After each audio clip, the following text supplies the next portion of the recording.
자랑스럽고 아름다운 또 포항제일교회 청년드림교회 청년 여러분, 오늘 이 시간에 주님의 이름으로 문안을 드립니다.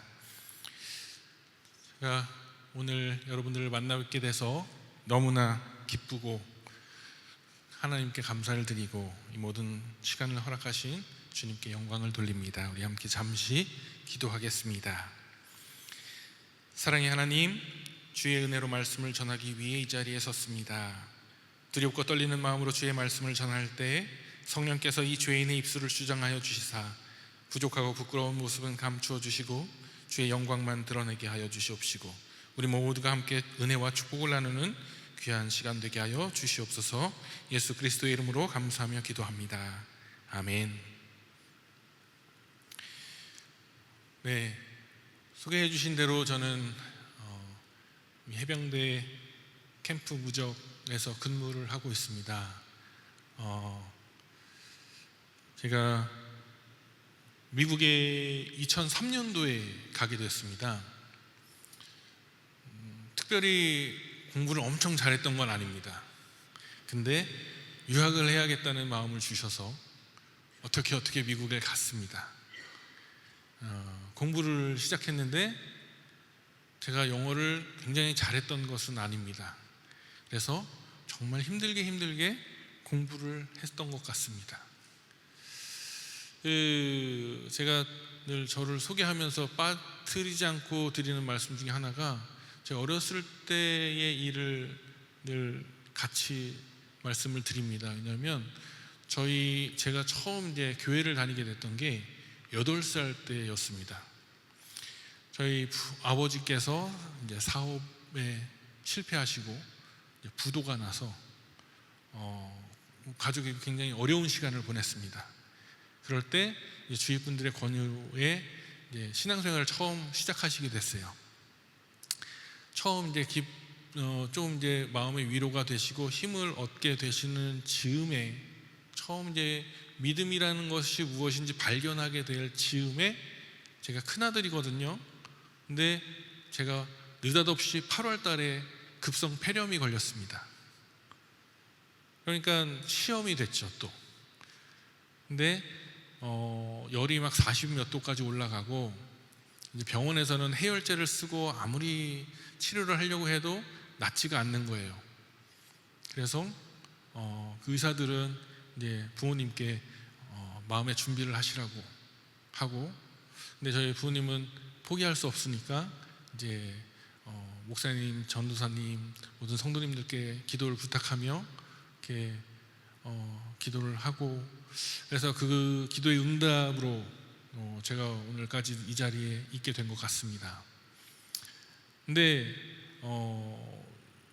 열이 어렸을 때요, 8살 아이가 열이 40 몇 도가 오르면요, 제일 걱정하는 것 중에 하나가 그 후유증 가운데 하나가 브레인 데미지가 있을 수도 있다는 겁니다.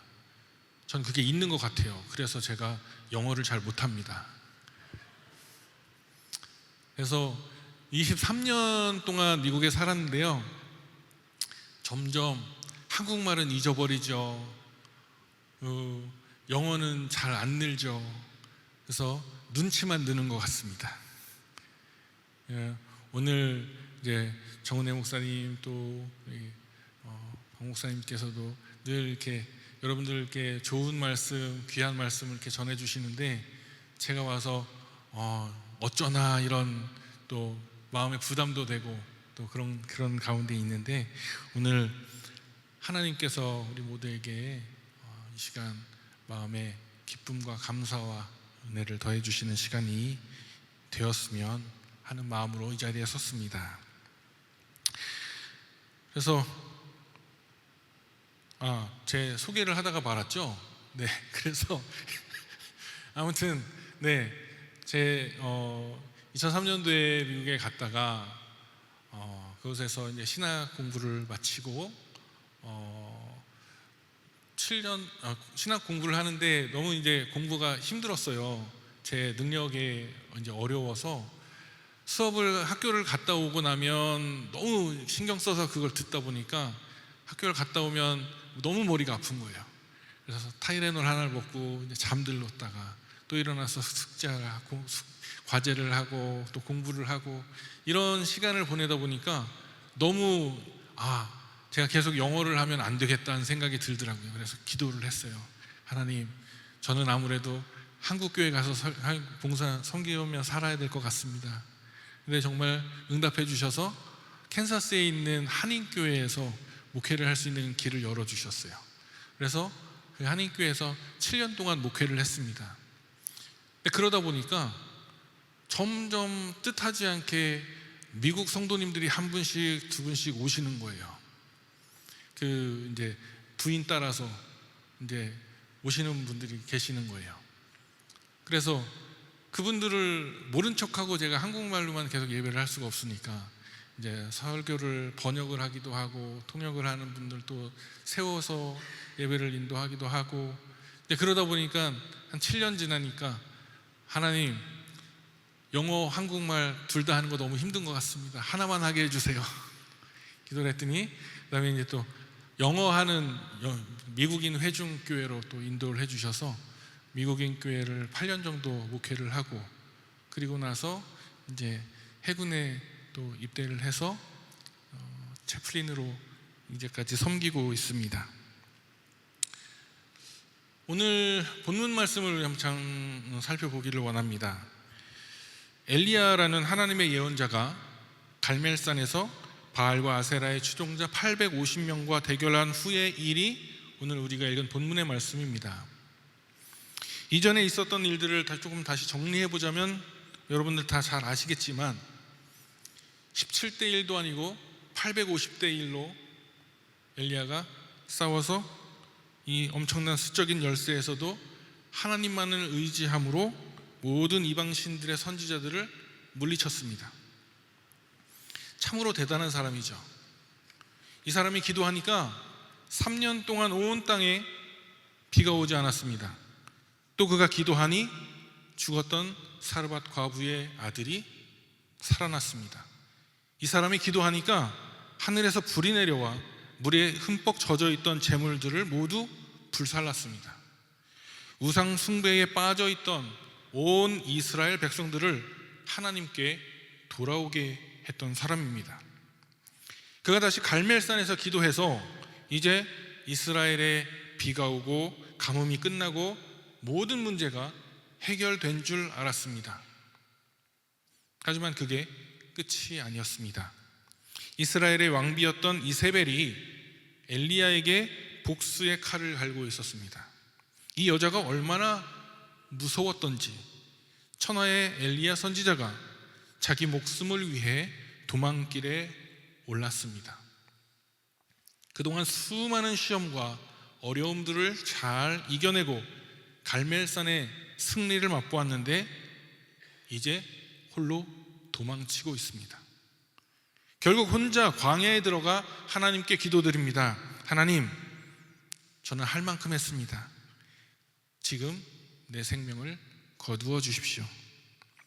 이렇게 기도하다 지쳐 쓰러져 있던 엘리야에게 천사가 찾아와 떡과 물을 주어 먹게 하고 힘을 내어 40일 밤낮을 걸어가 하나님의 산 호렙에 이르게 되었습니다.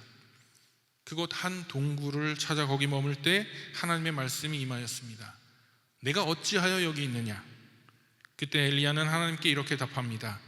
내가 하나님께 대한 열정이 있어서 주님만을 섬겼는데 이스라엘 백성이 주의 언약을 저버리고 주의 제단을 헐고 주의 선지자들을 칼로 죽였으니 이제 저만 남게 됐습니다.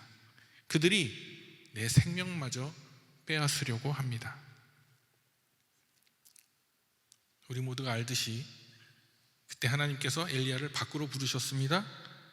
산에 서게 하셨습니다. 그리고 오늘 우리가 읽은 것과 같이 하나님께서 지나가시는데 크고 강한 바람이 산을 가르고 바위를 부수지만 그 가운데 하나님께서 계시지 아니하였고 바람이 그친 후에 지진이 일어났는데 그곳에도 하나님께서 계시지 아니하였고 다시 거센 불이 일어났는데 그 불 가운데에서도 하나님께서 계시지 않았습니다. 모든 것이 지난 후에 세미한 소리, 조용하고 부드러운 소리 가운데 하나님께서 다시 엘리야 선지자를 부르십니다. 내가 어찌하여 여기 있느냐?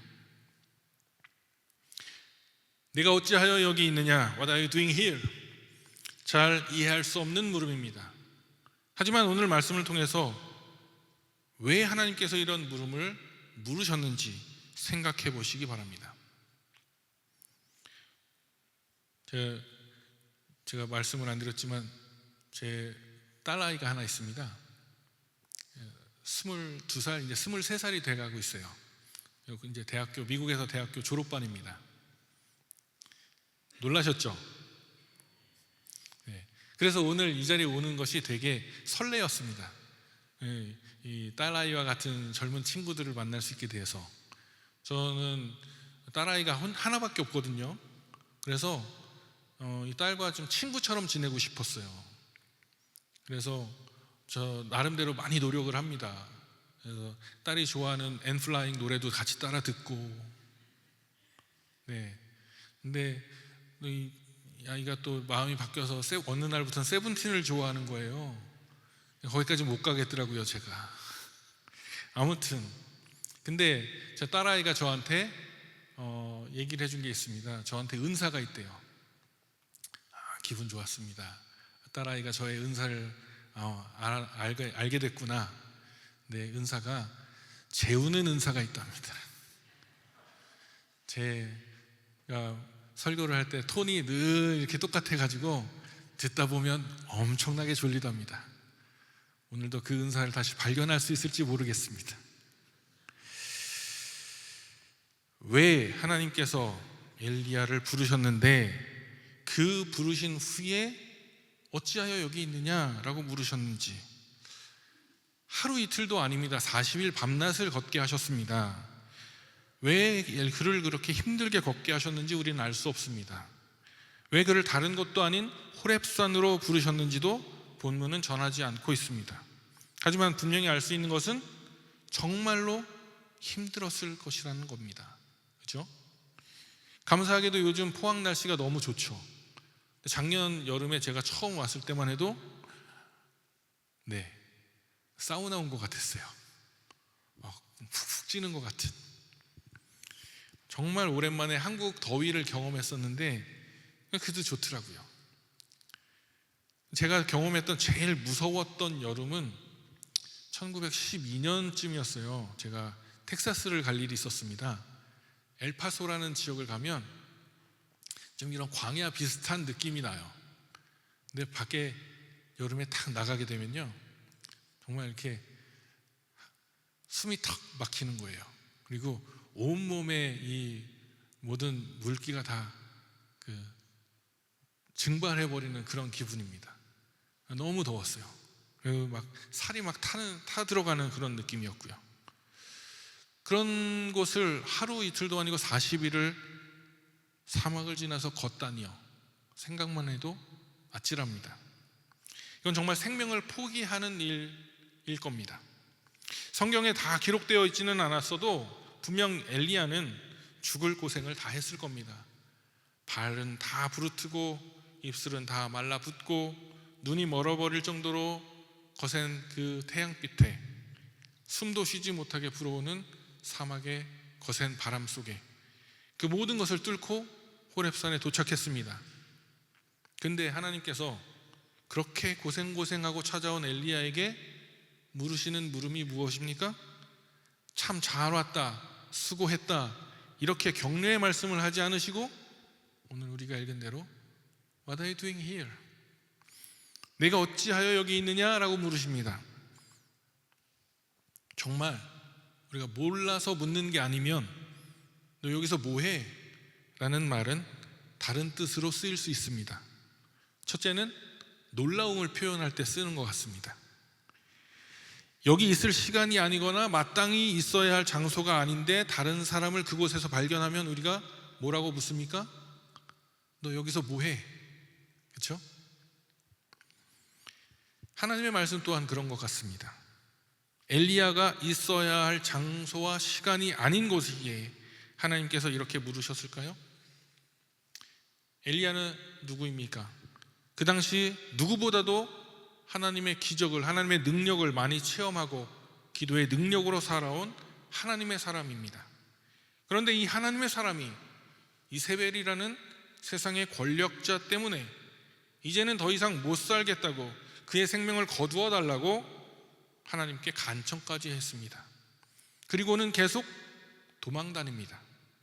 하나님과 하나님의 뜻과는 상관없이 자기 걱정만 하고 있습니다. 안타깝지만 이것이 우리의 모습과 닮아 있지는 않습니까? 하나님이 원하시는 바를 먼저 살피는 것이 아니라 내가 먼저 살고 봐야겠다는 인간의 욕심이 나를 지배할 때가 있지 않습니까? 그동안 하나님의 은혜를 많이 체험했고 계속해서 하나님의 도우심 가운데 살고 있음을 알면서도 세상 속에서의 걱정과 두려움 때문에 내가 나아갈 바를 정하지 못하고 갈팡질팡하고 있는 것이 우리의 모습과 다르지 않은 것 같습니다. 갈멜산에서 하나님의 능력을 체험했으면 그보다 더 큰 문제와 어려움 속에서도 하나님께서 나를 구해 주실 것이다, 건져내실 것이다 라는 믿음으로 이세벨에게 나아갔어야 옳을 일입니다.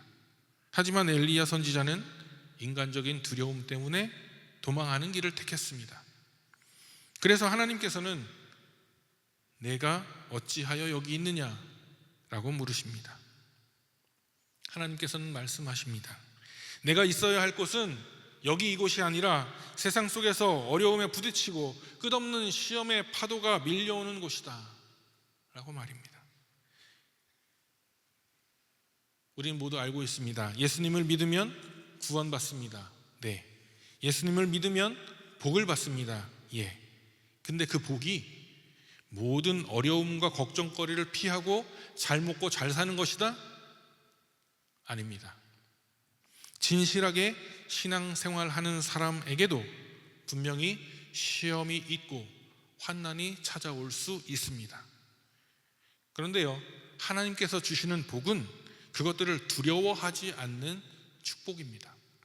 12명의 정탐꾼을 보냈을 때 10명의 정탐꾼들은 가나안 사람들에 비하면 우리는 메뚜기와 같다 하고 두려워할 때 오직 갈렙과 여호수아만이 그들은 우리의 밥이라 하며 목소리를 높였습니다. 도대체가 겁이 없습니다. 이것이 하나님께서 주시는 복입니다.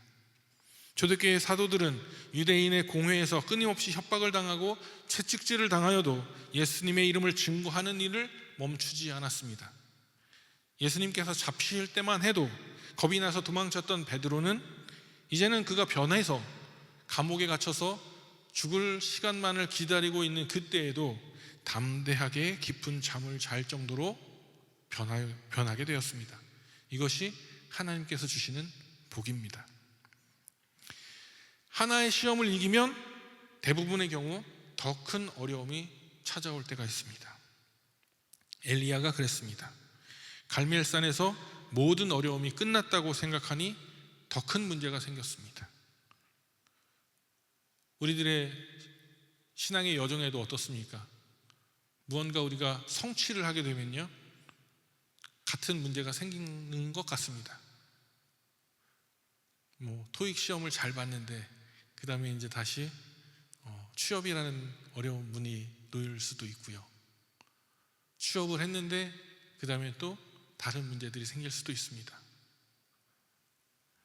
걱정하지 마십시오. 두려워하지 마십시오. 하나님께서는 우리에게 이길 힘을 주시고 피할 길을 주시는 줄 믿습니다. 믿음 있는 사람들이 가져야 할 담대함을 잃어버리고 두려워하며 낙심할 때 하나님께서는 우리에게 물으십니다. 내가 어찌하여 여기 있느냐? 내가 어찌하여 여기 있느냐라는 질문은 또 다른 의미가 있을 때가 있습니다. 화가 났을 때 하는 표현일 수도 있고요, 책망하는 말이기도 합니다. 당연히 해야 할 일들을 하지 않고 있을 때 너 여기서 뭐 하고 있어? 라는 말을 하죠. 갈멜산에서 영적인 승리를 거두었습니다. 우상숭배의 뿌리가 흔들리고 이스라엘 백성들이 하나님께 돌아오고 있습니다. 그러면 이제 앞으로 더 나아가야죠. 흔들리고 있으면 뿌리채 뽑아야죠. 하지만 엘리야는 더 나아가지 않았습니다. 물러섰습니다. 신앙생활을 할 때 보면요, 결단력이 필요할 때가 많습니다.